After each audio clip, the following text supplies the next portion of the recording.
Bush administration is changing course in its Mideast policy. In a surprise announcement Thursday, Secretary of State Condoleezza Rice said Syria and Iran are being invited to join in on talks on stabilizing Iraq.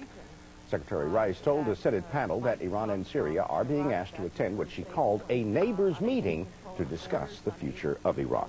And the U.S. military wants to know if Vice President Dick Cheney was the target of a suicide bombing. The attack happened Tuesday at an American base in Afghanistan in Bagram. Mr. Cheney was not hurt, but more than 20 people died in the blast. A man reportedly speaking for the Taliban claims fighters knew Cheney was at that base. In depth this morning, more on the situation in Iraq and Afghanistan. Terrorism expert Michael Fetland joins us now to give us a better perspective of what has been taking place. Good morning, Mike, and thanks a lot for being here. The attack yesterday, Dick Cheney.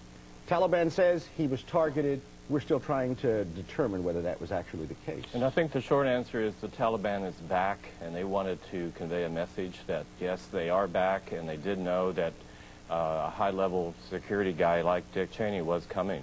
He was delayed by a snowstorm. Yeah, what's interesting is with all the security we have in place, how do you think the terrorists knew he was even there?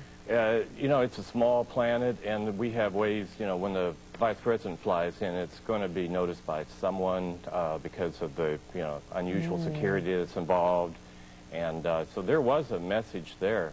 You know, suicide bombings in Afghanistan are 5 times over what they were the year before. We're expecting a big wave this year. They're back.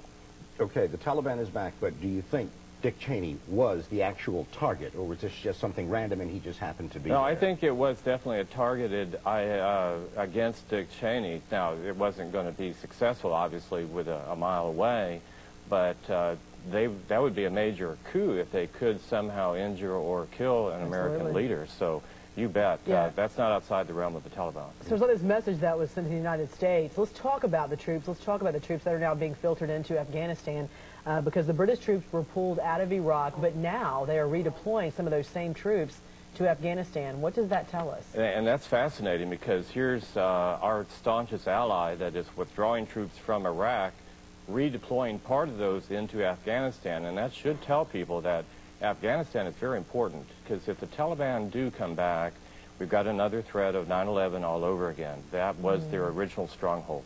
Now, Mike, we have a situation where in Iraq you have a coalition of forces together.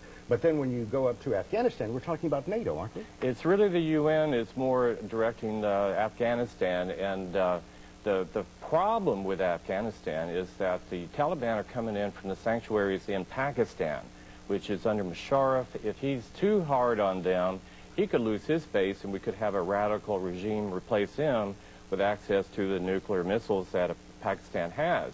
But if he doesn't do anything, they're going to keep coming in, and we've got a huge problem. Okay, the Taliban, they forced the Russians out of Afghanistan. Is that what they're trying to do with Americans right now? And give us a time frame, because I remember the Russians, but a lot of our viewers may not. Back in the 80s, the Russians invaded Afghanistan, were unsuccessful partly because of the Mujahideen that we trained, including bin Laden, but also because of our Stinger missiles. They've been in this before. They're in it for the long term. This is their home.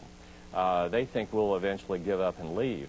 The problem is that right now, if the central government that we're supporting in Afghanistan collapses, you could go back to the Taliban, girls are banned from school, and they... So basically, the minute we pull out, they're going to come in, perhaps then take over, which could be even scarier than the current Iraqi state right now. Very interesting points you made there, Mike. And we appreciate you coming in. Thank you so much. Thank you all.